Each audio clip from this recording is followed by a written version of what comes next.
Ladies and gentlemen, the President of the United States.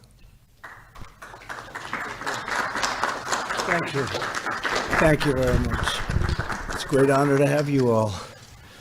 I know your stories. I got to read about your stories. In some cases, I knew your story without having to read about it from Staten Island. So thank you all very much. Great honor to have you. This afternoon, we're going to recognize several individuals who have responded to the invisible enemy with courage, determination, and grace. Terrific people. In recent weeks, our nation has endured extraordinary hardships and loss, and we mourn with one heart for every life that's been taken from us. In the midst of so much pain, the heroes we honor today are a true source of inspiration for us all. You really are a very great inspiration for us all, and the whole country is watching. With us today is Kyle West from Cincinnati, Ohio. Kyle is 23 years old, and he's proud to be a mailman in his hometown. I know Cincinnati very well. I actually worked in Cincinnati, and it was the Queen City. I had a great experience. Many of the people on this route are older Americans in a low-income area, and as Kyle says of his job, we're not just mailmen, we're mechanics, movers, and many other things. We're part of the neighborhood. That's true, isn't it, huh, for a mailman?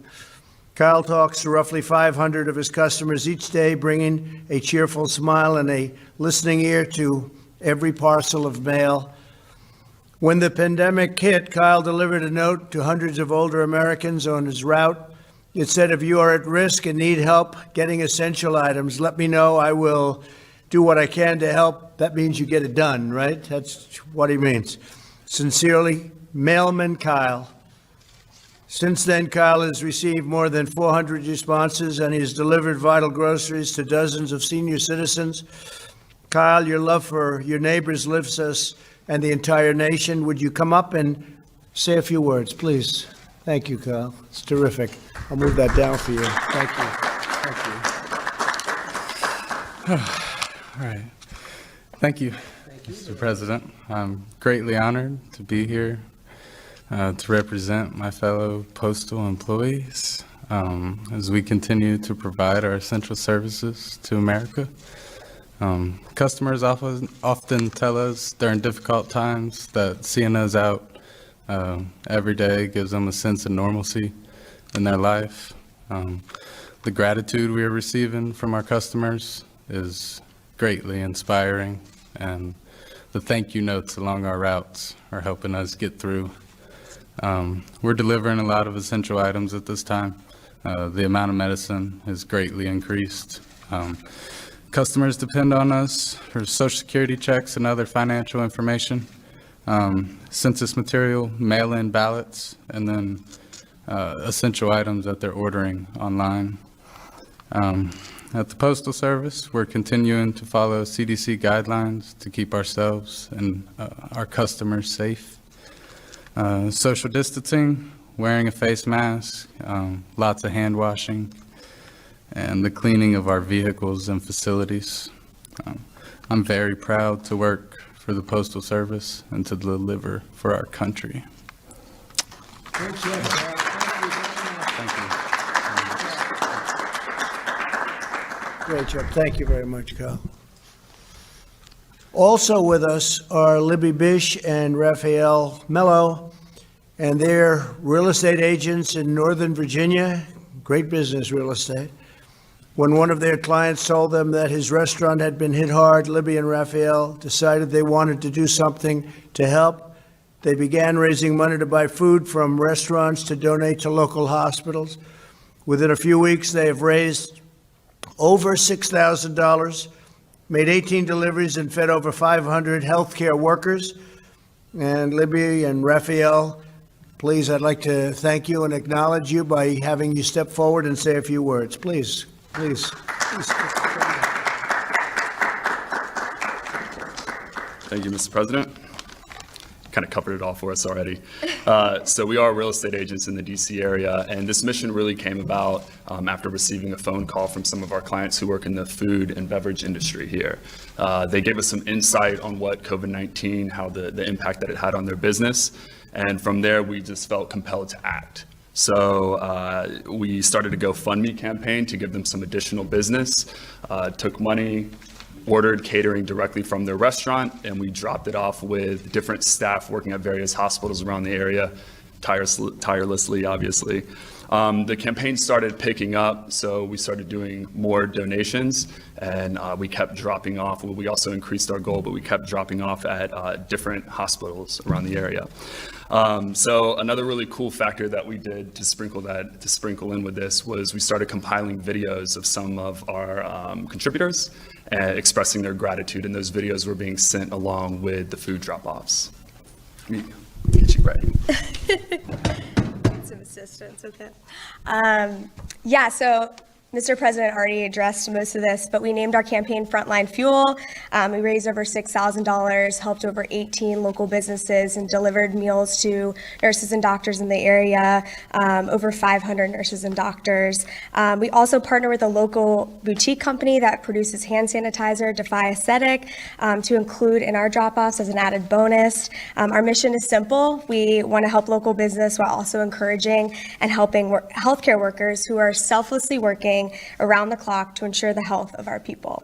Thank you, Mr. President, for this opportunity. It's an honor to be here today. Fantastic. Thank you, Bill.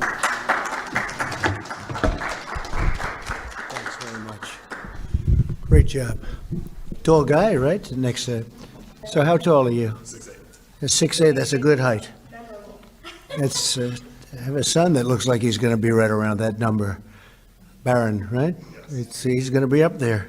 That's really good. Thank you very much, and thank you, Libby, very much. Today, we also honor T.J. Kim, a high school sophomore from McLean, Virginia.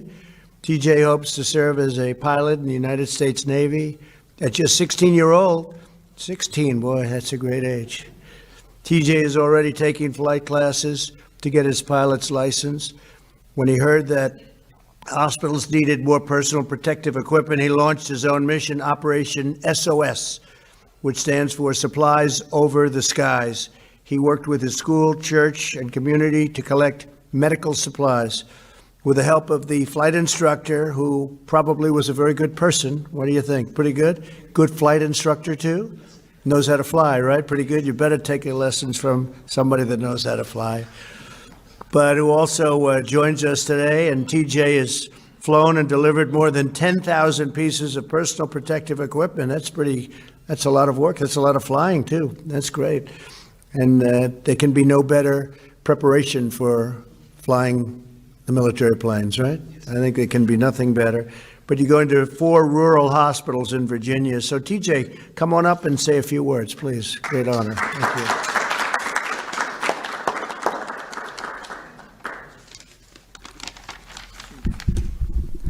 Thank you, Mr. President. I'm beyond humbled to be here today.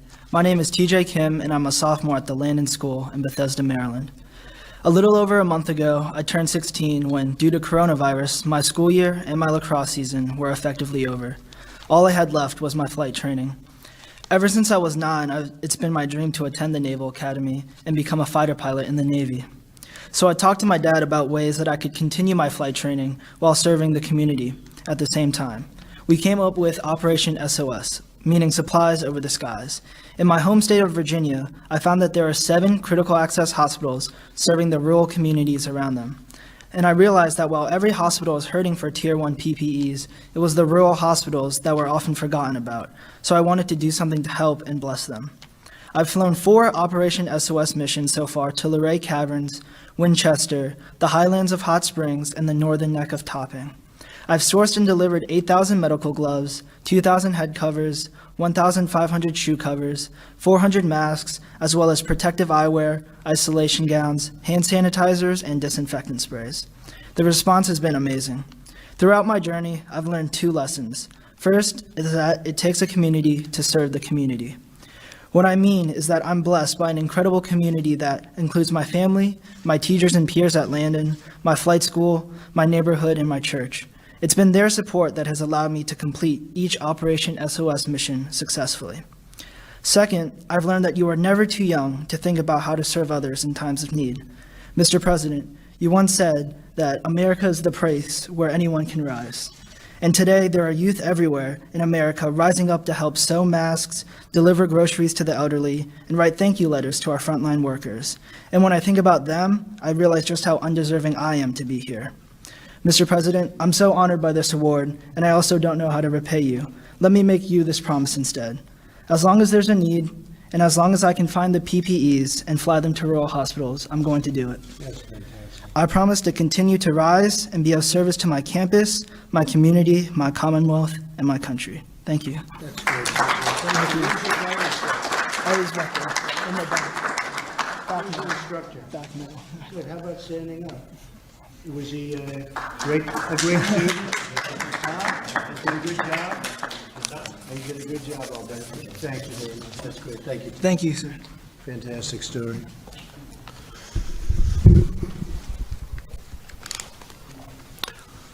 So a man that I know because I spent a lot of time and spend in a place called Staten Island, right?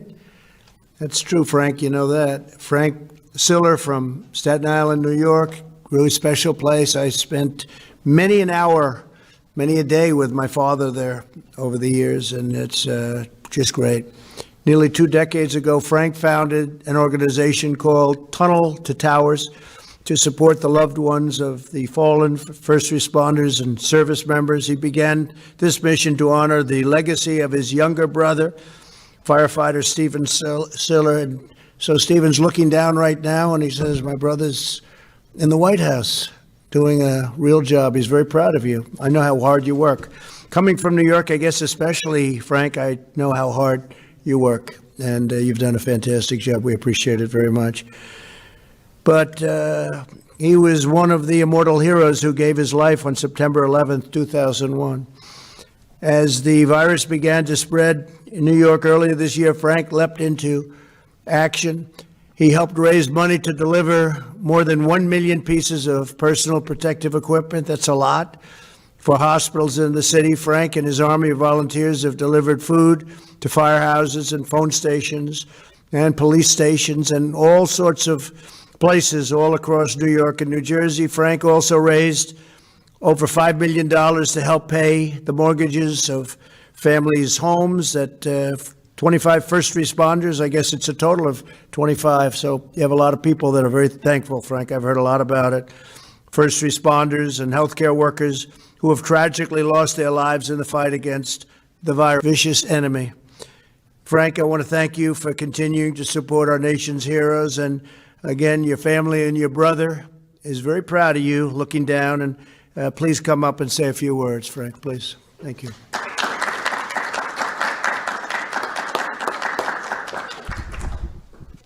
Thank you, Mr. President, for inviting me here today and to honor and let people know the work the Tunnel to Towers Foundation is doing. My siblings and I, we started the foundation in honor of my brother, a New York City firefighter, on September 11, 2001, strapped 60 pounds of gear on his back and ran through the Brooklyn Battery Tunnel, which is almost 2 miles long, and I know you know that. It's almost 2 miles long, and he come out and ran up West Street, went into the South Tower, up those stairs, and while saving people's lives, he gave up his own. And since then, we've been honoring our military and first responders ever since. We built specially adapted smart homes for our country's most catastrophically injured service members. We deliver mortgage-free homes for Gold Star families and fallen first responder families who die in the line of duty, who leave young families behind. And Mr. President, when you said that we are at war with an invisible enemy, we couldn't have been more proud to know that we're doing our job and what we're supposed to be doing as a local foundation, as a national foundation, to make sure that we take care of the frontline healthcare workers. We follow the teachings of St. Francis of Assisi, who said, brothers and sisters, while you are here, while you have time, let us do good. And we know that is our guiding light from the foundation, is what we strive to do every single day, is to do good, and not just the memory of my brother, but all those who perished in 9/11, those who have perished ever since, that have given us this great country, and those frontline healthcare workers who are willing to die for you and me today. who are on that front line of the battlefield that you always often speak about. And that's why our foundation has made a commitment. We want America to make a promise to these great Americans who are willing to die for you and me, that if they go out and they give their kids a kiss goodbye and they don't come home, that we're going to take care of them. You know, I know we will, because we are and always have been the greatest country that has ever existed. Why? Because the goodness and the generosity of America will always take care of the greatness of America. Mr. President, thank you once again for having me here today. God bless you. God bless America. And remember, we are only the land of the free because of the brave. Thank you. Great job. Thank you, Frank. Thank you very much, Frank. Beautiful. In this hour of need, the world has once again witnessed the unbeatable strength of the United States of America. All across our land, heroes have raced into action. Doctors and nurses are enduring sleepless nights to save every possible life. Farmers, truck drivers, and grocers are working to keep our shelves stocked and our people fed. Families are helping neighbors in need, and entire communities are rallying together to defeat the plague, this ugly, horrible plague. The 5 Americans we recognize today are the first of a number of individuals we will honor in the coming weeks. We're going to be honoring a lot of great people. Our nation has just completed the 30 days to slow the spread, during which every American was asked to make sacrifices to help defeat the virus. Not long ago, models predicted that between 1.5 million and 2.2 million people would have died in the United States without the mitigation. Through our aggressive response and the remarkable commitment and bravery of American people, we have saved thousands and thousands of lives. I can even make that, if you want, hundreds of thousands of lives. People were thinking in terms of 1.5 million lives lost to 2.2 without the mitigation. And hopefully we're going to come in below that 100,000 lives lost, which is a horrible number. Nevertheless, it's a horrible thing. It could have been stopped. It should have been stopped at the source, but it wasn't. But it's a tribute to this country and the people of our country, what they've been able to do and the amount of lives that have been saved. Because we flattened the curve, slowed the spread, and massively expanded our healthcare capacity, we're now in the process of gradually reopening our country. And it's being done with a tremendous gusto and vigor. We see that all the time, don't we, Frank? They want to get out there and they want to get back. That's what they want. They want their country back, and they're getting it back, and we're getting it back safely, and we're getting it back quickly. It's a strategy guided by science, evidence, facts, and reason. Never-ending lockdown would inflict colossal damage on the health and lifespans of our people. Public health is closely tied to economic health. No state or country can long ignore the facts and the truth. And we're just very proud of the fact that people have put up with so much in order to keep the numbers down to the level that it looks like we'll be having. Our finished number should be something, think of it, we could save anywhere from 1 million to even 1.5 million. And I guess if you think about it, we could save 2.5 million lives, depending on what happens. And with this invisible enemy, as we said, nobody knows what really happens, but we've learned a lot in the last 2 months. Throughout our history, it's America's love and strength, not its fears and doubts, that have paved the way and paved the road to victory. Together we'll emerge from this chapter of hardship and all of those deaths of such great souls and such great people with new unity and resolve. Our people will thrive, our industries will roar, our innovators will astonish, and America will triumph like never before. And that's what I feel, like never before. We built the greatest economy in the history of the world, greatest employment numbers, greatest stock market, greatest number of jobs any way you want it, greatest industries, greatest creations. And one day we had to close it down. They said, sir, we're going to have to close it down. And we did that, and everybody suffered. but they did an incredible job. And because of that, we've saved maybe millions of lives. And I just want to thank everybody. This is a scourge all around the world, 182 countries as of a week ago, so it's probably higher. 182 countries are going through relatively the same thing, and it's a very sad chapter. There was no reason for this. There was no reason for this. It should have been stopped at the source. But I'd like to congratulate these incredible 5 Americans, and I'd like to ask them to come forward and receive their award and their recognition, and they deserve it, and we'll be watching you throughout your life. You may be around a little bit longer than me, Mr. Melman, but I'll be watching you as long as I can. I'm watching all of you, and I want to thank you very much. And to my hometown man, thank you very much. Thank you, Frank. Please. Kyle West.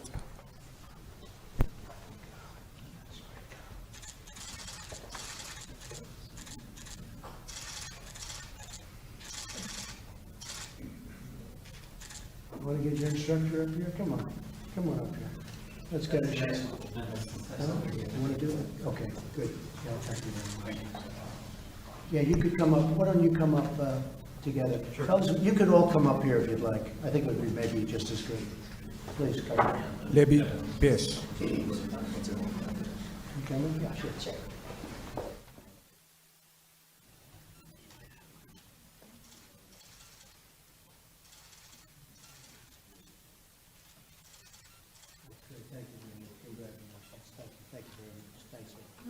Raphael Mello.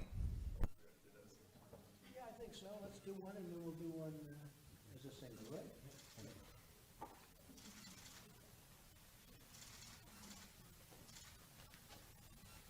Okay, let's take one of those things, all right? Thank you very much. You deserve it.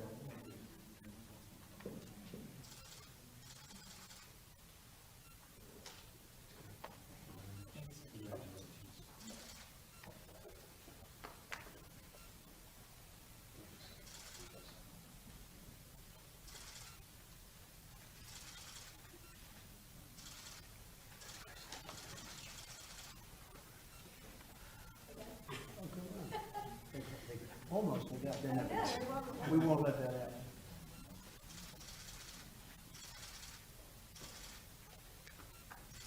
Thank you.